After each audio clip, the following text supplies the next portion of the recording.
I invite you to speak our affirmation as Barbara lights our chalice. Please stay muted if you're online. The words are printed on the back of your order of service or on the chat line. Love is the doctrine of this church. The quest for truth is its sacrament, and service is its prayer. To dwell together in peace, to seek knowledge in freedom, to serve human need, for these high purposes do we unite in worship. So as I've already indicated, the worship theme in October and in our Soul Matters program is courage. What images or impressions of courage come to mind when you think of courage? As we heard about in the call to worship this morning, we often associate courage with strength or fortitude, perhaps physical strength to withstand danger or pain or grief. Perhaps mental or moral strength to face something that is frightening or out of our comfort zones. Perhaps the cowardly lion in The Wizard of Oz has shaped your sense of courage, articulated by the loud roar of a ferocious member of the animal kingdom. It's true that courage is often associated with physical prowess. Certainly, we see this type of courage all around the world. Ukrainians defending their country. First responders to recent flooding in Florida. Firefighters combating fires in many parts of Mother Earth. Overworked hospital staff, especially during the first months of the pandemic. In contrast, inspired by readings in the October Soul Matters materials, courage may also be present in small, low-level acts of bravery to confront microaggressions which happen all around us. Perhaps you can think of it as ordinary courage, but any type of courage is no small matter. It takes courage to resist what may be small, but still pernicious power plays by those who play their cards of social or economic or political privilege over us. It takes courage to resist habits and substances which consume our attention, or which we consume to the point of addiction, or which we use to combat abusive language. It takes courage to resist the constant daily degradations of Mother Earth. All of these examples may be small acts of courage, but they inspire large habits of speaking truth to power. Consider the root of the word courage. Do you know what the root is about? It comes from the French, the word coeur, for heart. Indeed, courage is a willingness to act from the heart in both large and small acts of bravery. To encourage means to impart strength and confidence to another, to live as fully as possible. I also expect that courage is a quality desired by and desired for most of us. I also wonder if those small acts of courage are just as challenging as the big, the blusterly, the cowardly lion type of bravery. Indeed, consistently living in courage often asks us to go to places of risk and uncertainty. So today I want to unpack more about courage through the lens of a particular spiritual practice called circles of trust. Circles of trust. As a credentialed facilitator in this practice, I plan to bring circles of trust to this congregation after the new year. So let me tell you more about it now to encourage you to consider signing on come January. Circles of Trust is based on the spiritual writing of the Quaker writer Parker Palmer. His name is printed in the order of service, Parker Palmer. 25 years ago, Parker and a few colleagues founded an organization called the Center for Courage and Renewal to turn ideas about spiritual deepening into in his writing into concrete practices for enhancing this process called living. By now, literally thousands of people around the world have attended Circles of Trust retreats, in person and online. There's over 200 credentialed facilitators worldwide, including me. In nurturing habits of trust, as the name indicates, Circles of Trust helps us live courageously. That is, living by acts of the heart. It's a practice which truly can transform lives. I know it did for me. Let me tell you how I came to find courage and renewal, not on the yellow brick road with the Cowardly Lion, instead through attending a workshop led by Parker Palmer, who I learned about when I was in seminary back in Central Texas. I read his small, powerful book, Let Your Life Speak. And I knew he wrote it just for me.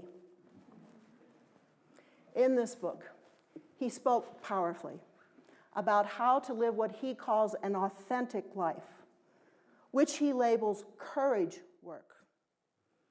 I learned that there are courage retreats all around the country based on his ideas.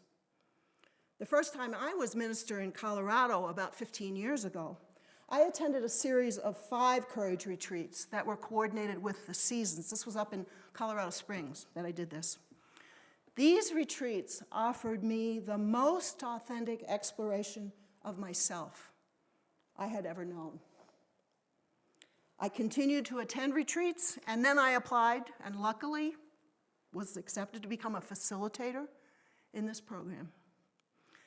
That this courage work is known as Circles of Trust is an apt name.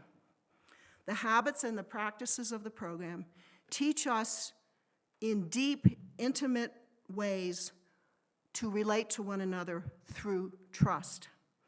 And in turn, that trust helps us become more courageous. Recalling that the root meaning of courage is heart. What Parker Palmer means by courage is an exploration of the real self who resides in each of us, the person who was born in us, who we probably knew as children, but perhaps we're drawn away from as life's demands come along. Maybe some of you have experienced this. You know those demands from other people, from work, from school, from the lure of success, from the need to earn a substantial living. These demands pull us in many directions. Courage helps move us toward inner sources of truth, so to have conversations about things that matter, conversations which may address important questions such as, what am I meant to do with my life? Who am I meant to be? Parker opens his book, Let Your Life Speak, quoting from a poem, Ask Me, by William Stafford, the words of which are, sometime when the river is ice, ask me mistakes I have made. Ask me whether what I have done is my life. That is the life I'm living the life that wants to live in me? Am I being true to myself? And if I'm not, how can I find the courage to make changes? Knowing some of Parker's background helps us understand what he means by courage. You may find some parallels in your own life. He grew up in Chicago. In his early years, he said he wore other people's faces, becoming who other people expected him to be. After college, he attended Union Theological Seminary in New York City. But fortunately, after the first year, God spoke to him through lousy grades to help him realize he was not cut out to be an ordained minister. Instead, he obtained a PhD in sociology from the University of California at Berkeley. He loved academia, but he decided to become a community organizer. he could continue to search for his true self. And then he became director of the Quaker retreat center called Pendle Hill in Philadelphia, where, my friends, I have spent many, many, many days in important spiritual growth. Pendle Hill in Philadelphia. That he was still confused about his role in life came into acute focus when he experienced not one, but 3 acute clinical depressions over a period of about a decade. During those depressions, he got in touch with many fears he carried inside him for a long time. Fear of failure, fear of facing truth, fear of intimate personal connections. And consequently, he developed this method of spiritual deepening, which he came to label courage work. And then he started the Center for Courage and Renewal. You can Google it, Center for Courage and Renewal. This work invites us to examine our authentic self and to practice tools for living into that self. A shorthand way to say it is that this work reconciles soul, that is, the self that was born in us, and role, our vocation or our avocation, the things we do in life, soul and role. Reconciling them opens us to finding what Parker calls hidden wholeness, that sense of integrity and congruence that we were born into, that is, knowing who we are. Now, initially, Parker took his ideas to teachers. An early book of his is called Courage to Teach. Some of you in the education field may have used Parker's book at some point in your training. Parker's trying to call us, I think. Or maybe it's God. Is that God calling?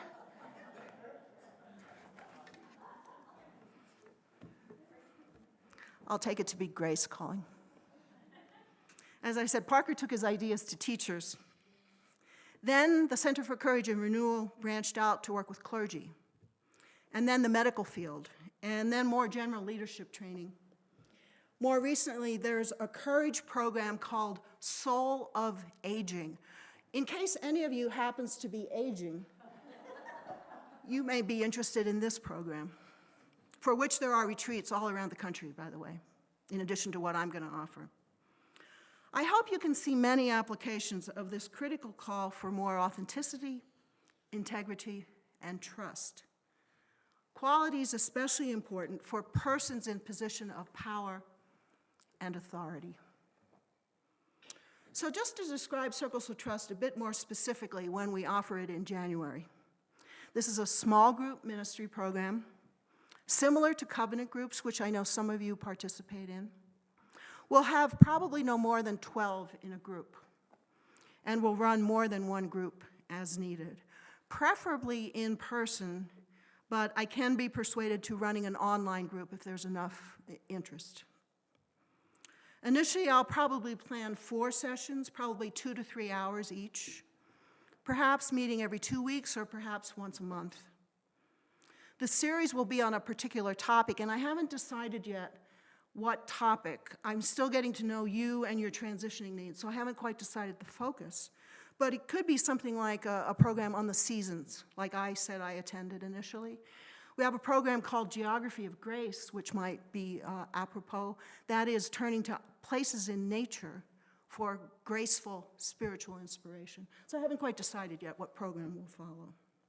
Time together will include all group conversation, small breakout groups, individual reflection time, all inspired by poetry, by art, maybe by objects in nature, by walking around together in nature. This practice enhances habits of deep listening, which some of you may know as active listening, that capacity to focus on the speaker, not interrupting, not planning ahead how you're going to tell that speaker just what that speaker should do or how to fix the speaker. Active listening, deep listening, that's the core of this work. Google the Center for Courage and Renewal for more details for this institution that I'm part of. So why am I telling you about courage work? Well, for one, it changes lives. Parker Palmer's story proves the point. It lets our own inner light shine. The more we ignite that light, the more our authentic selves can blossom, and the more we can then reach out to touch the world. That sense of confidence in our own lights makes transformation possible. Exploring who we are is also core to congregational life, especially during interim ministry. In fact, discerning and claiming identity is one of those 5 focus points of interim ministry. Remember those 5 focus points we introduced at the beginning? Discerning identity is one. You do remember those 5 focus points, folks? Yes? Yeah. Yes? Maybe? Yeah. I see a hand back there. Thank you. We're going to be going over those again. In part, during interim time, it's important to speak about identity. We need to know who we are as both individuals and as congregations to move forward into the future. Let me ask you, what is the identity of this congregation? In a few words, how would you explain the identity? You know, each congregation has an identity, or maybe 2 identities, perhaps being family-oriented, or child-friendly, or primarily adult-oriented. Perhaps the congregation is more formal or less formal. Theologically, perhaps it's primarily humanist, or Christian, or pagan, or nature-oriented. Perhaps the congregation is known for welcoming persons of any sexual orientation, or physical ability, or economic class. Is this identity what drew you here to this congregation in the first place? And what keeps you coming back? Discern what identity attracted you. Being able to explain your core identity is important as you move forward. So, my friends, can you see how courage and trust go together? And how both qualities are essential to any process of change? Think about any situation you've been in which asks you to deeply discern who you are and what you want to become. That's what interim ministry is about. Who are you and where are you going? That's the core of why we're here together. That's the core of why my ministry is here with you. Who are you and where do you want to go? Such deep exploration might feel risky, especially if it involves some change. Even if the change is good, we humans resist change because change may well create a scary gap between our inner and our outer worlds. Accepting the reality of that gap requires courage. Moving toward reconciling the gap can lead to hidden wholeness. Building environments of trust, it makes it possible for us humans to go deeper into understanding ourselves, deeper into connections with others, deeper into believing that when we speak our truth to others, we will be heard, understood, and respected. Without trust, we live less fully. Without trust, we live guardedly. Trust helps us become more courageous. Without trust, we are less fully human. It takes time and trust to nurture the courage we seek to find our authentic selves, individually and as a spiritual community. May we not be deterred from entering this work. May we dedicate ourselves to seeking hidden wholeness. May we commit to greater knowledge about ourselves, so to engage all the more deeply in this beautiful gift of life. May all this be so.